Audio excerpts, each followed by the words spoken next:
You're listening to Inside the Notes. I'm your host, Erica Block.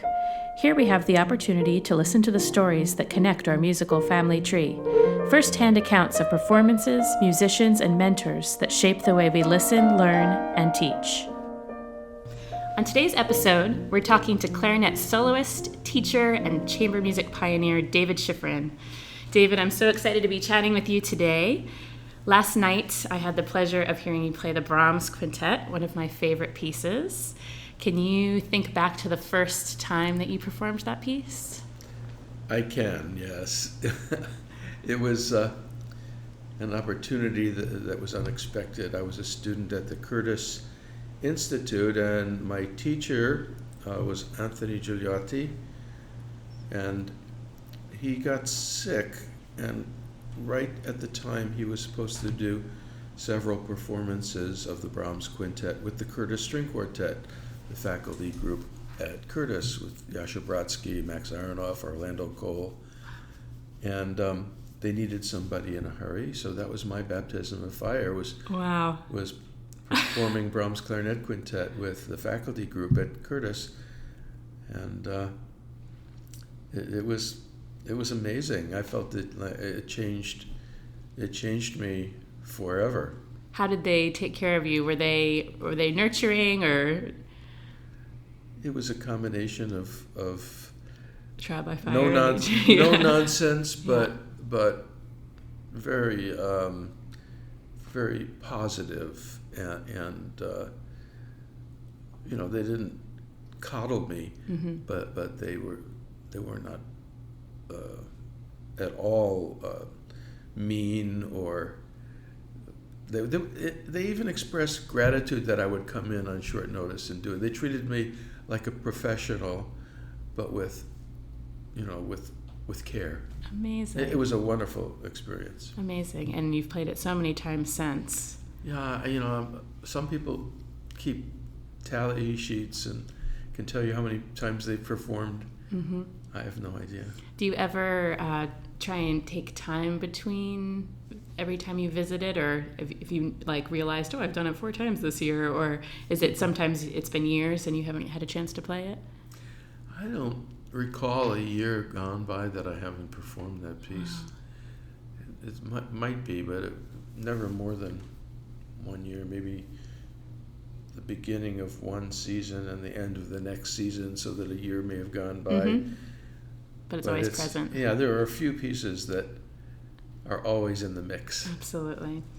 So I would love to hear a little bit about how clarinet found you. I think that's some of my favorite stories that people have, is how you got started and what your beginning was like. Sure. I grew up in Queens, New York, outer borough, and I was in elementary school. We did not have an instrumental program in my elementary school, but the junior high school in the neighborhood, the public school, did. And the teacher in the junior high school, as a service or maybe by way of recruiting for his program in the junior high school, gave private lessons to elementary school kids who were interested. And a couple of my friends were playing instruments. There was a flutist and a cellist, and I decided that I wanted to play an instrument as well. And I think it was the summer, might have been the summer after the 4th grade, that I saw the movie The Benny Goodman Story. Mm-hmm. And that did it for me. Okay, I know what instrument I want to play. Amazing. And so then when you got into high school, did you studied with a big musician, or was it a local freelancer? No, even in junior high school, my public school teacher, who was a wonderful man named Lewis Carroll, Lewis with an Lewis, mm-hmm. and he referred me pretty quickly to a professional clarinetist named James Collis, who had played in the NBC orchestra with Toscanini and was now retired and teaching private lessons to advanced students. So for about a year I studied with Mr. Collis. Wow. And then to Curtis. Oh, then I went to Interlochen. Really? I just spent a year in the School of Performing Arts in New York. It's a Right. public school by audition. Mm-hmm. And I did that for a year, which was a great experience. Getting there from home in Queens was not a great experience. A 15-minute walk, a 20-minute bus ride, a 30-minute subway ride. Whoa. And That makes for a long day for a kid. Yeah, so that part I didn't appreciate, but excuse me, it was wonderful that public school would have this kind of resource for kids. Absolutely. But I was fortunate enough to get a scholarship to go to the National Music Camp at Interlaken in the summer. Mm-hmm. Just just around the time they were founding the Interlaken Arts Academy around school. Right.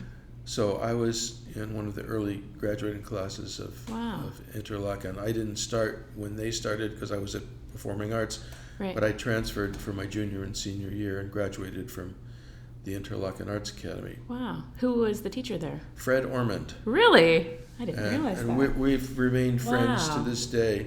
I feel like Fred really got me from someone who, played the clarinet and could, play a moderate amount to being ready for a professional career. And that school, at that time, the Interlaken Arts Academy had a program that is the best I've ever seen for professional training. And it was intense for a lot of people, but for many of us, it prepared us for our careers. Absolutely. Thor Johnson was the conductor, and in those days, the orchestra played a different major symphonic program every week in concert. Wow. So it was like being a 15-year-old in a professional orchestra.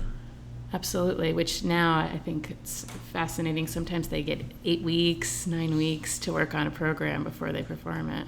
At Interlaken? No, at other schools. That's other schools, Yeah. I think Interlaken still has a pretty robust program, but I don't think it's quite as intense as it was in the 1960s when I was there. Wow. And so that rounded out high school. That was your graduation from high school. And then I went to Curtis. And then you went to Curtis. And was Curtis set up the same way as it is now, where the studio is an orchestra's worth of clarinetists? Or so always 4 or 5? Yeah, it was always small, and it was competitive to get in, and then it was free, which was a big selling point for my parents. I'm sure. Did you have music in your family? My immediate family, not professionally. My father played the violin when he was a kid, and grew up with listening to lots of violin recordings and opera recordings. I have a number of cousins who are professional musicians. Wow. So you getting into Curtis was a whole learning experience for them, I'm sure, too. It's such a wild ride. It was okay. It's free. You're going there. Have fun. But even my teacher, my public school teacher from Mr. Carroll from junior high school, had told me that you should try to. He shaped me in so many ways. He's the one that encouraged me to go to Interlaken. He's the one that encouraged me to go to Curtis. Amazing. And it worked out okay for me. Those teachers that we have at the very beginning can be so important just into your whole landscape of what's to come. Yeah. Who are your classmates there? At your clarinet at Curtis? Interlaken at Curtis. Yeah. At Curtis, we were sort of twins, David Singer and I, because every 4 years they accept 2. Right. And we were both accepted that year. And we never knew who would have come out on top if they'd only accepted 1. Right. And so for the 4 years, we shared all of the responsibilities. Who plays first? Who's on second? I don't know who's on third. Fabulous. And so from there, you started off orchestrally on the orchestral path and played everywhere, it seems. Well, I kind of went on a dual path. I really wanted to play chamber music and be a soloist. And the summer after my first year at Curtis, I played in a couple of festivals, went down to Sarasota. In those days, Robert Marcellus was the clarinet teacher at that festival. And then nice long summer of 1968, when all these other things were going on in the world, right. I was going to music festivals. You're going to summer camp. And so I went from Sarasota across the country to Santa Barbara and spent 8 weeks studying with Mitchell Lurie. So I was getting some really terrific perspectives from Anthony Gigliotti and Mitchell Lurie and Robert Marcellus. And by then I had started studying also with Herbert Blayman, who was then principal in the Metropolitan Opera, right. and who I had met at Interlaken because he was teaching there in the summer. So I had a lot of different perspectives. And the thing that excited me the most was playing chamber music and playing solo, playing recitals, playing concertos. So I always auditioned for the concerto competitions at Curtis and at Interlaken and at the festivals, and had some luck and got to play as a soloist with orchestra quite a number of times while I was a student. Always enjoyed playing student recitals and playing in competitions where the prize was a recital here or a concert there. Right. And so I had a taste for being a soloist and having an opportunity like that, playing with the Curtis Quartet and realizing how satisfying it can be to play chamber music. But all of my teachers, every one of the people I named, say, yeah, it's fine for you to do those things, but if you want to make a living as a clarinetist, you get to take this Bonnard orchestral excerpt book and the 4 volumes of McGuinness, and then here's the one that's just Richard Strauss, and this is what you need to be practicing. Right. Because you're not going to make a living as a soloist. It just doesn't happen. And I said, really? Can I try? I said, well, that's my advice. Right. And so I took it, and I took all the orchestra auditions, and I did well. Yeah. And so I've always been fortunate to make a living from playing the clarinet from the time I was a student, and played in some really good orchestras, but still look for opportunities to do solo things. Right. I think that... What was the question? Well, I think that's what makes your journey so interesting, because now I feel like we have to... you come out of school, the level is incredibly high, there's no jobs anywhere, everything, it's, 300 people show up for the audition, and so now everyone's being told, well, I'm glad you enjoyed school, time to be an entrepreneur, get out there and make it. Right. And you were really the first clarinet entrepreneur in this chamber soloist, but I want it, so I'm just going to go make it. And I think that's a really fascinating thing for us to now look at. How the heck did you do that? And, I think for me, it's very fun with you being the artistic director at Lincoln Center, because your exact years of being there was my beginning of clarinet and through high school and college. So it was always you, it never dawned on me that it was an amazing thing that a wind player and a clarinet player had this position and was a soloist and chamber musician, because I got the fun of being like, well, of course you can do whatever you want as a clarinetist. He did it, and he did it. And so you really blazed a path that I'm sure was not easy, but how, once you had committed that you really did want to do solo and chamber, and you had done the orchestral experience, and you were going to now commit to chamber, how did you start doing that? Where did you go? And well, there was no way to predict exactly what the path is going to entail. But when I left full-time orchestral playing, I was still a kid. I was my 3rd season in the Cleveland Orchestra. I was 26 years old, and I was fortunate to get an offer of a full-time teaching job at the University of Michigan. And the schedule is very flexible. The academic year is 30 weeks with lots and lots of freedom to tour, the kind of schedule you can't have in an orchestra. You have to go on a case-by-case basis to be excused from this week or that week to do a special project. Right. Sometimes by the time you are approved or not approved, opportunities are already gone because you can't answer somebody who's looking for you to play a chamber concert or at a festival or do a tour. Right.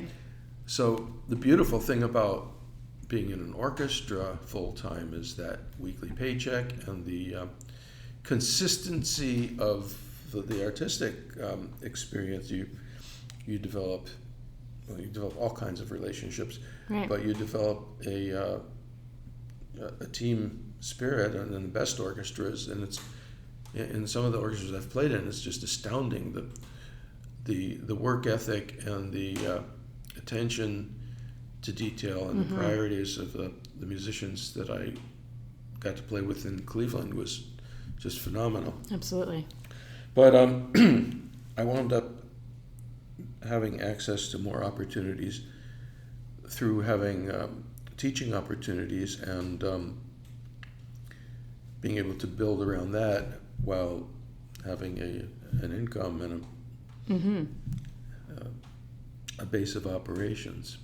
So did you find, as the wind player doing all of this chamber music, that you were the one calling people saying, let's put something together, let's do that? Or were you approaching existing festivals? Like, how did you set yourself out to... Because as a wind chamber player, you're often the soloist. So often it's clarinet-centric works. So did you need to do that? I like those works, but in a woodwind quintet, you're the viola and absolutely. And there's so many different ways to do it. How do you find other people in a quintet setting? Well, for me, it goes back to my earliest experiences. It's not that much fun to play the clarinet alone all the time. Mm-hmm. So even as a kid, where I'd look for friends to get together and play in groups, whatever arrangements we could find. Right. I remember one day, one kid playing the tenor saxophone, another playing the trombone, and me just playing out of a trio book, that sort of thing. I have kids now, and they're two sons play the trumpet, and my daughter plays the clarinet. And they're always, now with the internet, they go online and they get, here's a trio version of, the Darth Vader song. Right. Let's play it. And so all over the house, bum, bum, bum, bum, bum. And that's chamber music. Absolutely. And they're having a blast. And then at Interlaken, chamber music was a big part of it. You got 100 kids who are all living together, and hey, have you ever played Mozart's trio, or have you ever played I want to do this on a recital, will you play with me? And that's a form of entrepreneurial experience. You have to set it up yourself. It's Mickey Rooney and Judy Garland, let's put on a show. Yeah. So I had that experience pretty early on. Then when I went to Curtis, I had much fewer. It's a great school, but as a student at Interlaken was playing a fair amount of chamber music and playing major orchestral repertoire every single week. Right. In a professional orchestra type sequence with 4 rehearsals and a concert every week.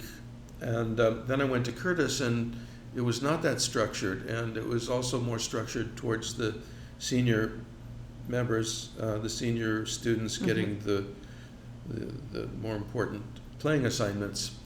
So I said, okay, this is a great place to hunker down and practice. Right. Because there wasn't that much to play with other folks. But we started having chamber music parties. I remember playing wind serenades in my apartment, and the police coming after midnight because there had been noise complaints.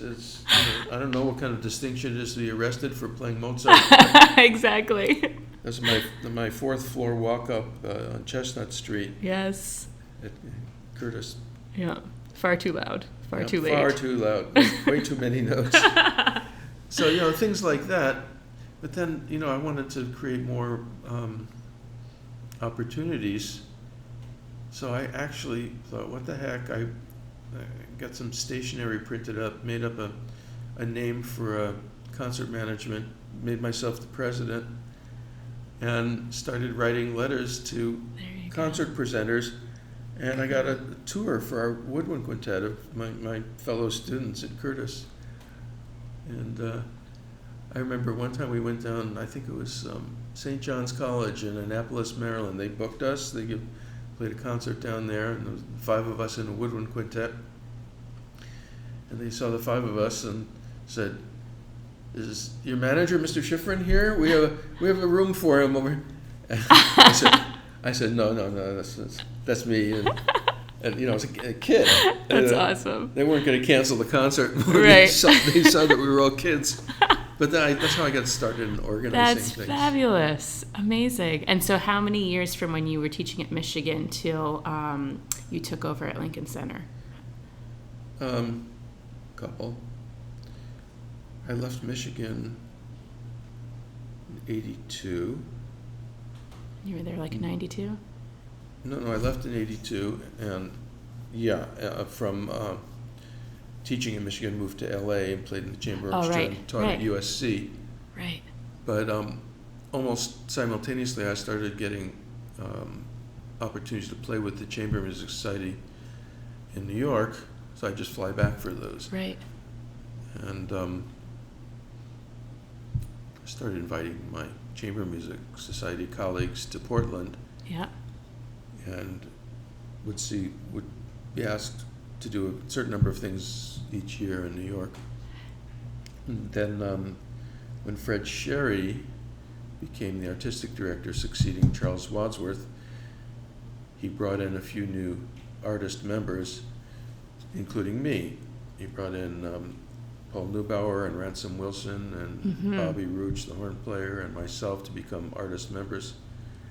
And so that seemed like it was the time to move back full-time to New York. Although I had been commuting because Jerry Schwartz, who was the music director of the LA Chamber Orchestra at that time, was also the music director of the New York Chamber Symphony.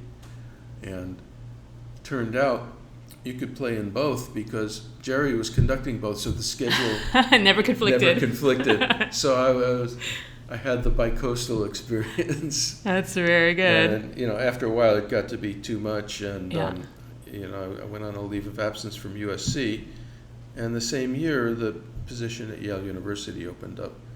So I just moved my whole operation back east. Yeah. And so I was playing with the New York Chamber Symphony and playing with the Chamber Music Society of Lincoln Center and teaching at Yale, and doing that for it must have been 4 or 5 years till Fred decided to step down from the Chamber Music Society position. And because now by then I had the experience mostly with Chamber Music Northwest, that I had some credentials to apply for that. So I did that for 12 years. Yeah, fascinating.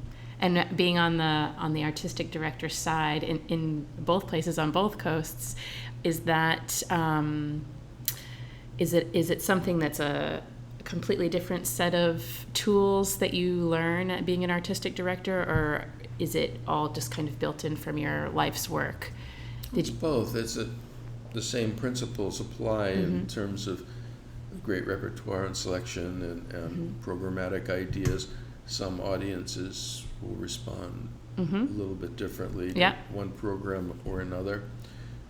But for me, I found that Portland has a wonderful audience and quite sophisticated. You probably find much greater differences between New York audiences and some other cities around the United States, but the Portland audience has been very open. And over the years, we've shared a lot of projects. When I was artistic director in both places, we did a festival of Russian underground composers. Cool. We did it in New York at Lincoln Center, and we did it here and a couple of other locations, featuring pianist Vladimir Feltzman, but all Soviet composers from Shostakovich and beyond, the Russian underground. Cool. And it's not dissimilar from the 5-day festival we just finished here in Portland of music from beyond the Cultural Revolution, composers who lived through the Cultural Revolution, composers who stayed in China, composers who came to the United States and moved back to China, second-generation Chinese who were born in North America, and the music they write and the influences. We're able to do programs like that for this audience and have them embrace it. Of course, when we finished that festival, and as you witnessed, went back to do a program of Haydn, Beethoven and Brahms, it was completely sold out with a wait. They were very excited. People want their canon. They want their core yes Western. Yes. The dead white guy. Yeah. But I think there's something. Just it brings everybody back kind of to their own memories, or they love one of the pieces, and there's something really refreshing about going home and getting to hear it again. And in these summer settings, I love going to summer festivals because I find the musicians are always so happy to be there. It's not the regular rush of work. They don't have to teach, and it's just so much more focused. They're so happy to be there. It's very intimate. The audience is always on the edge of their seat, and it's a perfect segue because one of my favorite questions to ask artists is about the magic moments. And was there a moment that you remember performing in, where in the performance you could feel it with everybody playing, and the audience could absolutely feel it, and it was one of those special ones that you can keep in your brain of, that was such a special night for me? And in that same vein, was there a performance that you were at that changed your life, and you carry that with you as like, oh, that was it? I think these chamber music festivals so often have those, because it's a different energy and electricity in the air. But I would love to hear yours. Wow, there's so many that it's hard. I know. That's a hard question to answer. Some of the ones that have moved me, that I've been playing in, have been performances of some of Mozart wind serenades, especially playing with oboist Alan Vogel. We go back a long way, and there's always this operatic dialogue between the oboe and the clarinet, and it's always very special. We first played a Mozart wind serenade in the 1960s when we were both students, and were coached in wind octets, the Mozart C minor, by the great Robert Bloom, oboist, who had been Alan's teacher. And then we've played it together in LA Chamber Orchestra, and here at the festival and at Lincoln Center we've played these great masterpieces for wind instruments, always with Alan and I sitting across from one another, and some of the most incredible musical and sonic moments have been in that configuration. Some performances of Messiaen's Quartet for the End of Time. I think we had a nice one here a couple of weeks ago. For me, kind of a milestone is the two works that I program every few years of the Brahms Quintet that we did last night and the Mozart Quintet.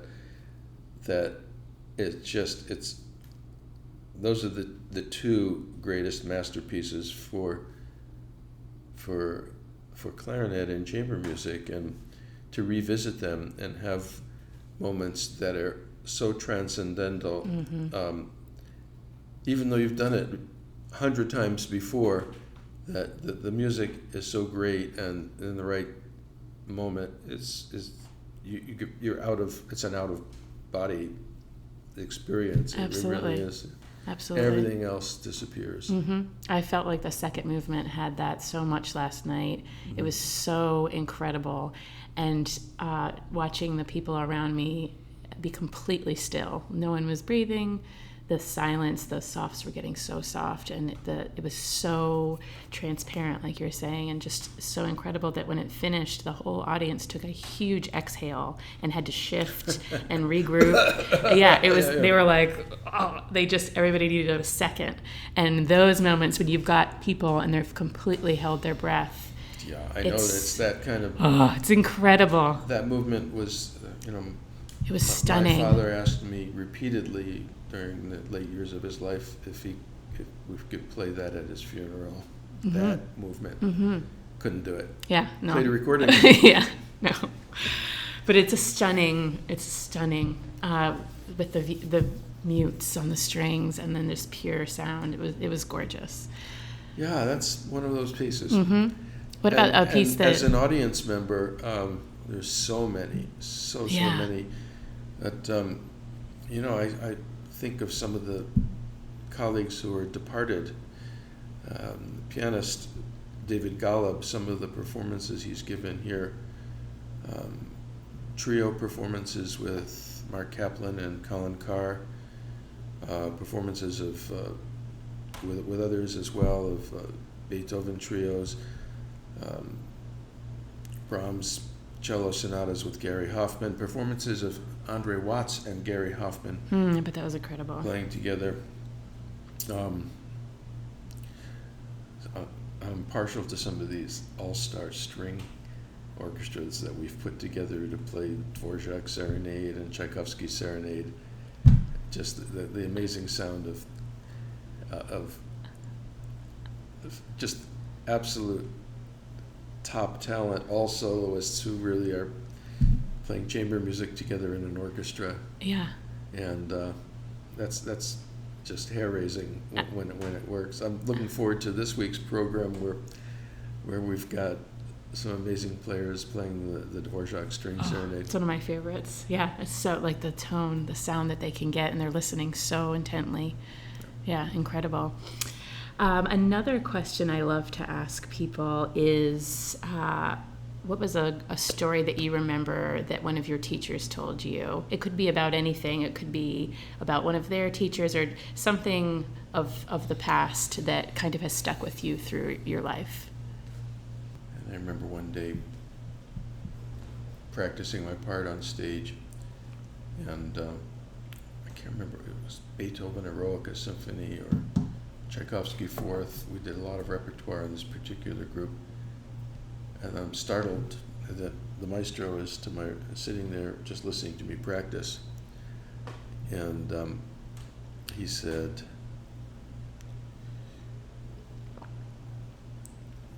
"People will try to change the way you play. Don't listen to them." So I wanted to say, does that include you? Pretty much. I just said thank you very much, and then I didn't really go back to practicing. And then Mr. Stokowski then walked off stage. Wow. And the rehearsal started half an hour later. That's a gem to keep forever. Yeah. Fascinating. Beautiful. Yeah, That's a beautiful. It's amazing to me that I got the opportunity to overlap with that's between the two of us, we overlapped the 19th, 20th, and 21st century. And that is an incredible, incredible thing. Were there different things about that style of conducting or his way of running rehearsals that as you would go to new orchestras with younger and different people, like what's changed? Oh, well. Or what hasn't changed? His rehearsal technique was always the same and very, for his style and where he was in his life and career and what he was capable of communicating. His style of rehearsal was to play through the program every day for 4 days and almost never stop. Wow. And show with his hands, and when it completely fell apart, then do it over.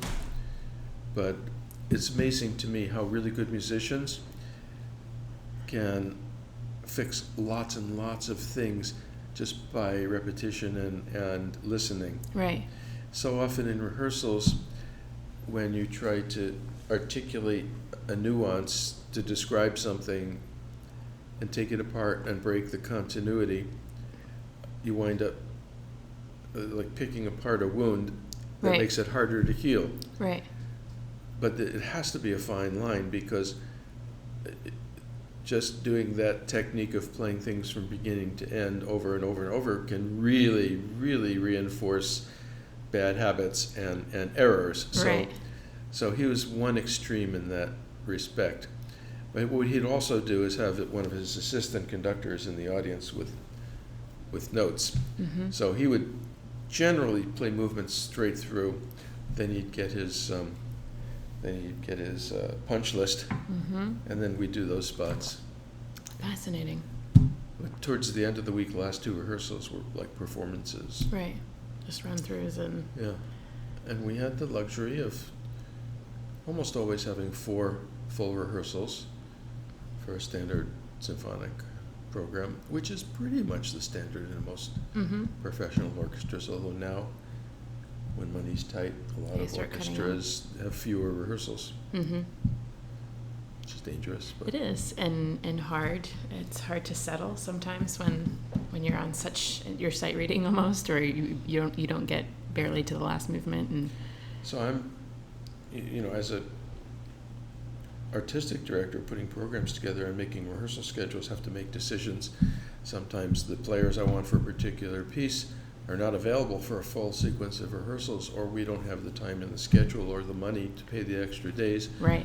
Have to make decisions about how much of a compromise it is to do something with less rehearsal, and a lot of those decisions are just based on history. If you, for instance, that Jackie Parker and Jimmy Lin have played all the Beethoven violin sonatas dozens and dozens of times, then you can kind of get away with a dress rehearsal or a concert. Right. But if you put two people together who have never played together, or worse yet, never played together and haven't played the piece, you lose your job for you need a few more rehearsals for planning something like that. So for you, do you like to do you have people in mind when you're programming your pieces, or are you having an architecture of pieces and then saying, oh, he would work for this, or is it kind of all together in one? Both. Some things are completely driven by the program and then populate the program. Some pieces are driven by the artist that I want to feature, and a lot of pieces are part of a larger theme that might be for the entire season or a week-long festival, the way we just did of Chinese music. And sometimes it involves getting key players and then building out from there. For instance, it's fresh, the multi-concert series we just did of composers from China. I knew I wanted to have Jimmy Lin involved. I knew I wanted to have Wu Man, the pipa player, involved, and they were really the cornerstone. And then composers like Bright Cheng and Zhou Long and Chen Yi and Tan Dun, and then a younger generation of composers like Xiao Ganyi and Vivian Feng, and then there are, when you go from the theme of the festival, of this Chinese theme, and then you come to a composer, and then you find out what projects they're involved in. And Vivian was involved in a project for a clarinet quintet for the Daedalus Quartet and Romy de Guise-Langois, so that became a natural for that. And since they were all here, and I wanted an exceptional violist who is a real performer to take part in the Tan Dun Ghost Opera, which has acting and singing and playing percussion instruments and playing with water, and Jessica, the violist in the Daedalus, was really game to do it, and so that's how we cast that. So things come together from different places, but with a particular full program idea, or sometimes a particular artist as the fulcrum. When you have string quartets, do they ever come, or do you invite them and they say, right now we're doing Haydn, Beethoven, and this, and they play what they're playing if they're on a tour or something? Yeah, it's usually a mixture. Say, okay, you can play that and that, but would you also play this with for the Verona Quartet, our protege quartet this summer, our young artist featured quartet, played a Haydn quartet that they're carrying last night that you heard. And then we have another protege pianist, brilliant guy, Daniel Xu. I heard him this year. He's fantastic. And just won a big prize at Van Cliburn. And so, okay, let's put those guys together and do the Schumann quintet. I had just heard Daniel play the Schumann piano concerto. I was actually sitting in the New Haven Symphony. Wow. And he was the soloist. I thought, okay, that's when I signed him up for Chamber Music Northwest. And so, you find these things, and you have, for me, it's a great privilege to try to put them together and see how they'll work. Absolutely. So do you still play in New Haven when you're... I do. I usually play about three times a year. That's awesome. And I figure as I cut back on other things, I'll do more, because there's a fairly full season, but to keep my chair as principal, I have to do 3 concerts, which is pretty easy to do since the rehearsals are right across the street from my teaching studio. Right. And that's so fun. It is fun. And now the second clarinetist, who is also the assistant principal, is a former student.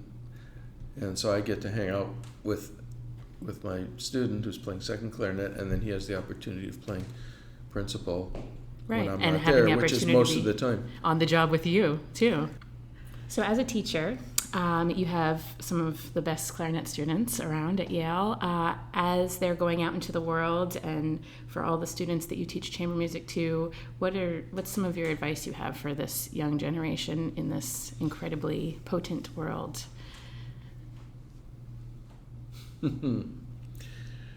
Be prepared. Mm-hmm.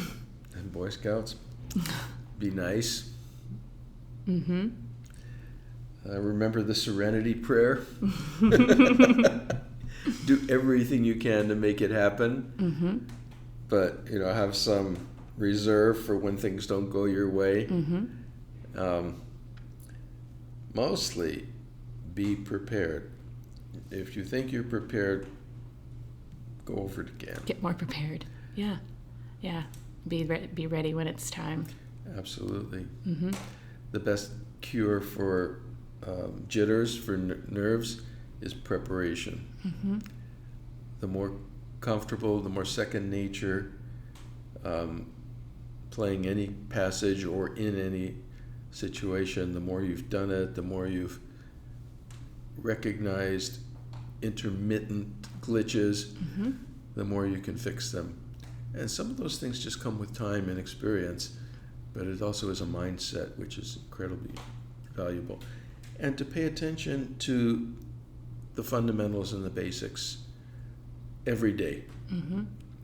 But don't get off on tangents where you're reinforcing bad habits. Absolutely. That's the 3-minute version of mm-hmm. what it's like to study with me for 5 years. Sounds pretty good. And be a good person, and I feel like present yourself is a funny, obvious one, but the more you can. Mm-hmm. We work in a very competitive field, which can really be destructive, but when you recognize that, but at the same time are supportive of your colleagues, everybody wins. Mm-hmm. Mm-hmm. Thank you so much for sitting together today. I've learned so much. It was a beautiful conversation. Well, thank you for coming. Thanks for listening to Inside the Notes. I'm your host, Erica Block. Be sure to check the Inside the Notes Facebook page for details on our next guest.